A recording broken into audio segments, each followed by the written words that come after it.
తులారాశి ప్రేక్షకులకు స్వాగతం. 2026 జనవరి మాసంలో తులారాశి వాళ్ళ ఫలితాలు. ముఖ్యంగా ఈ ఒక మాసంలో గ్రహ సంచారం. శని మీనరాశిలో సంచారం, గురువు గారు వక్రించి మిథునంలో సంచారం చేస్తున్నారు. ఇక రాహు కుంభంలో సంచారం, కేతు సింహరాశిలో సంచారం. ఇక సూర్యుడు జనవరి 14వ తేదీ ధనుసు రాశి నుంచి మకరంలోకి ప్రవేశిస్తారు. శుక్రుడు కూడా జనవరి 13వ తేదీ ధనుసు రాశి నుంచి మకరంలోకి ప్రవేశిస్తారు. ఇక కుజుడు జనవరి 16వ తేదీ ధనుసు రాశి నుంచి మకరంలోకి ప్రవేశిస్తారు. బుధుడు కూడా జనవరి 17వ తేదీ ధనుసు రాశి నుంచి మకరంలోకి ప్రవేశిస్తారు. ఈ గ్రహ సంచారం వలన ఈ తులారాశి వాళ్ళకి ముఖ్యంగా ప్రథమార్థం ఏదైతే ఉందో జనవరి 1వ తేదీ నుంచి జనవరి 15వ తేదీ వరకు ఉన్న ఈ సమయం ఏదైతే ఉందో ఇది కాస్త అనుకూలించే సమయం అనే చెప్పుకోవచ్చు. తృతీయ స్థానం అంటే ఏంటి? ఉపచయ స్థానం అంటాం మనము. పరాక్రమ స్థానం అని పిలుస్తాం. ఈ పరాక్రమ స్థానంలో కుజ, సూర్యుడు, బుధ, శుక్రుడు లాంటి గ్రహాలు, ఈ 4 గ్రహాల సంచారం ఏదైతే ఉందో అలానే ఈ తృతీయ స్థానం మీదనే ఈ యొక్క వక్రించిన గురు దృష్టి, అలానే శని యొక్క దృష్టి కూడా ఉంది. అంటే మీరు ఎదుగుదల కోసం చేసే ప్రయత్నాలు ఏదైతే ఉందో ఉద్యోగపరంగా, వ్యాపార పరంగా, ఆర్థిక పరంగా మొదటి 2 వారాలు అనుకూలంగా మీకు ఫలితాలు అనేది మీరు చూడవచ్చు. అయితే తెలియని భయం కూడా ఈ సమయం ఉంటుంది. ఎందుకంటే శని దృష్టి తృతీయ స్థానం మీద ఉంటుంది కాబట్టి తెలియని ఒక భయము అనేది ఏర్పడే సూచనలు ఉంటాయి. అలానే మీ సోదరులు మరియు సోదరులకి అంటే చెల్లి, అక్క, తమ్ముడు, ఈ సోదరులు సోదరులకి ఈ గ్రహ సంచారం అనేది అంత అనుకూలించే ఒక గ్రహ సంచారం అయితే కాదు. వాళ్ళకి ఏదైనా ఇబ్బందులు, ఏదైనా చెడు వార్తలు కూడా వినడానికి అవకాశాలు ఉంటాయి. ఈ తృతీయ స్థానం మీద ఈ గురు దృష్టి అనేది, వక్రించిన గురు దృష్టి అనేది ఉండడం అనేది మీరు ఏదైతే ఇష్టపడి నేను ఈ పని చేయాలి, లేదా ఈ బిజినెస్ ప్రారంభం చేయాలి, లేదా ఈ సంవత్సరం నేను ఏదో ఒకటి ఎదుగుదల కోసం నేను ఇంకోటి ఏదో నేను చేసుకోవాలి, లేదా వ్యాపారంలో నేను ఇంకా ఎక్స్పాన్షన్ చేసుకోవాలి, మీరు ఏదైతే అనుకుంటున్నారో వాటిలో సానుకూల ఫలితాలు ఏర్పడే సూచనలు ఎక్కువగా ఉంటాయి. అలానే కొత్త వాహనం, అలానే కొత్త ఇంటికి సంబంధించిన విషయాలలో కొంతమందికి కలలు నెరవేరే సూచనలు కూడా ఉండబోతుంది. ఈ జనవరి 15వ తేదీ వరకు ఇలాంటి సిచ్యుయేషన్ ఉన్నప్పటికీ ఈ జనవరి 15వ తేదీ తర్వాత ఈ ద్వితీయార్థం ఏదైతే ఉందో తృతీయ వారము, చతుర్థ వారము, ఈ 2 వారాలు కూడా ఈ అర్ధాష్టమ కుజుడు, అర్ధాష్టమ సూర్యుడు చతుర్థ స్థానంలో కుజుడు ఎగ్జాల్టెడ్ గా ఉండడము, అలానే శుక్రుడు కూడా ఉండడము, బుధుడు కూడా ఉండడము, ఇంటికి సంబంధించిన విషయాలలో కొంచెం జాగ్రత్తలు తీసుకోవాలి. ఇంట్లో మీరు కొంచెం ర్యాష్గా మాట్లాడము, ర్యాష్గా బిహేవ్ చేయడము, గొడవలు, భార్య లేదా భర్త ద్వారా కొంచెం డిస్టర్బెన్సెస్, మానసికంగా ఒత్తిడిలు ఎదుర్కోవడము, అలానే ఈ ఎవరైతే వెహికల్ రిలేటెడ్ మీరు చాలా జాగ్రత్తలు తీసుకోవాలి. డ్రైవింగ్ చేసేటప్పుడు కావచ్చు, అలానే మీ వెహికల్ని ఎవరికైనా ఇచ్చినా సరే వాళ్ళు ఎలా వెళ్తున్నారో ఏమో మీరు ఇచ్చేస్తారు, అక్కడ ఇబ్బందులు వచ్చే సూచనలు ఇలాంటివి ఎక్కువగా ఉండబోతుంది. ఈ చతుర్థ స్థానం మీదనే ఎక్కువ ఇన్ఫ్లుయెన్స్ మీకు ద్వితీయార్థం అంటే జనవరి 15వ తేదీ తర్వాత ఏర్పడబోతుంది. చతుర్థ స్థానం మీదనే ఎక్కువ 4 గ్రహాలకు కూడా సంచారం అనేది మీకు కొంచెము వాహనానికి సంబంధించిన విషయాలలో, అలానే ఇంటికి సంబంధించిన విషయాల్లోనే ఎక్కువ ఫోకస్ చేయవలసిన ప్రమేయము, అక్కడే కొంచెం డిస్టర్బెన్సెస్ లాంటిది ఏర్పడే సూచనలు ఉంటాయి.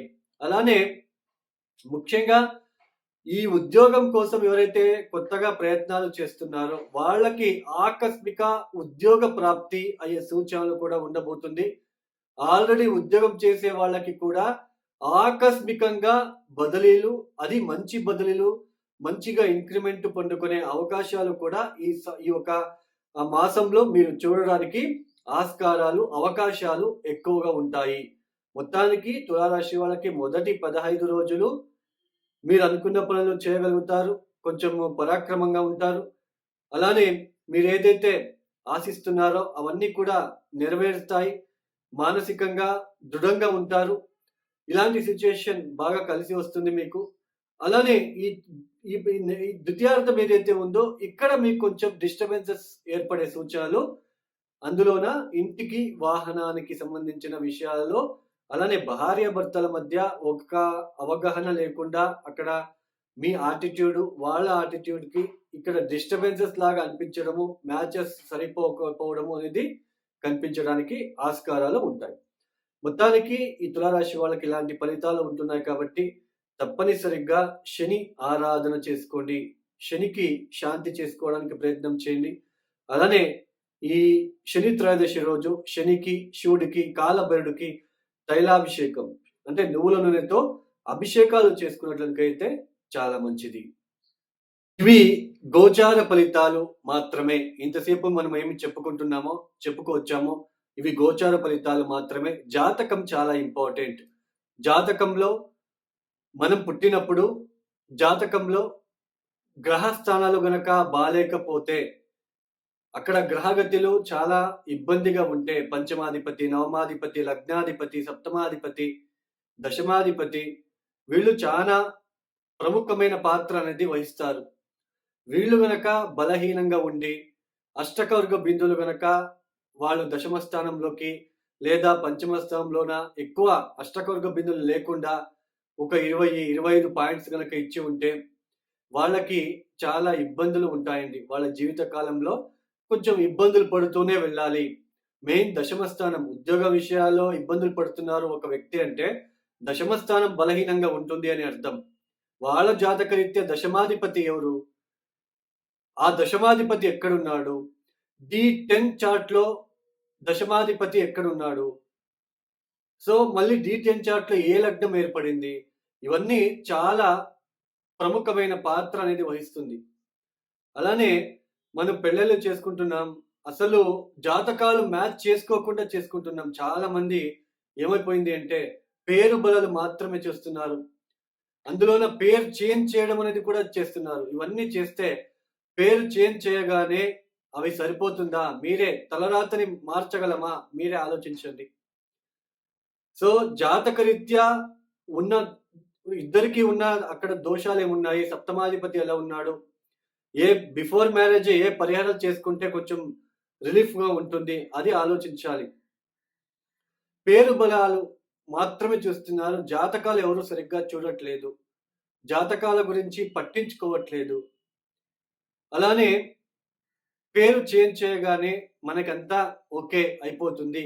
పేరు చేంజ్ చేయగానే దాన్ని కూడా పద్ధతిగా చేయాలి. పేరు చేంజ్ అనేది కూడా. సో, దీన్ని గుర్తుంచుకోండి. సో, జాతకం చాలా ఇంపార్టెంట్. సప్తమాధిపతి, మనము వివాహం కళత్రకారకుడు ఎవరు? ధారాకారకుడు ఎవరయ్యారు?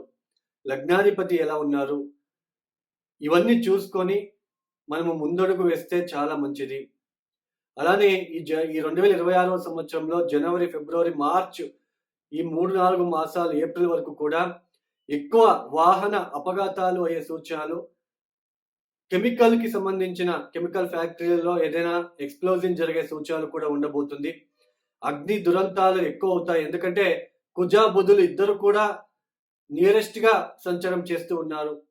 క్లోజ్ డిగ్రీలో సంచారం చేస్తున్నారు కాబట్టి కొంచెం అగ్ని ప్రమాదాలు, కరెంట్‌కి సంబంధించిన, పవర్‌కి సంబంధించిన ఎలక్ట్రిక్ పవర్‌కి సంబంధించిన విషయాల్లో పనిచేసేవాళ్ళు, డ్రైవర్ వృత్తిలో ఉన్నవాళ్ళు చాలా జాగ్రత్తగా మీరు ఉండడానికి ప్రయత్నాలు చేసుకోండి. లేదంటే వాహన ప్రమాదాలు ఇలాగే ఎక్కువ అయ్యే సూచనలు, అగ్ని ప్రమాదాలు ఎక్కువగా ఉంటాయి 2026 ఏప్రిల్ వరకు కూడా. కొంచెం జాగ్రత్తలు తీసుకుంటే మంచిది. వాళ్ళ జాతకరీత్యా చూసుకొని ప్రతిరోజు మృత్యుంజయ మంత్రాలని పఠించుకుంటూ ప్రతిరోజు కూడా నిత్యం కూడా దేవతా ఆరాధన చేస్తూ కొంచెం భయంతో రోడ్డు పైన ఎక్కడానికి ప్రయత్నం చేయండి. అలానే రాత్రిపూట ప్రయాణాన్ని తప్పించండి. ఎవరైతే ఈ వీడియోని చూస్తున్నారో లైక్ చేయండి, షేర్ చేయండి, సబ్స్క్రైబ్ చేసుకోండి. అలానే ఎవరికైనా ఆస్ట్రాలజీ కన్సల్టేషన్ కావాలనుకుంటే డిస్ప్లే అవుతున్న నంబర్‌కి నేరుగా కాల్ చేయండి. సర్వే జనం సుఖినో భవంతు. ధన్యవాదములు. జై శ్రీరామ్.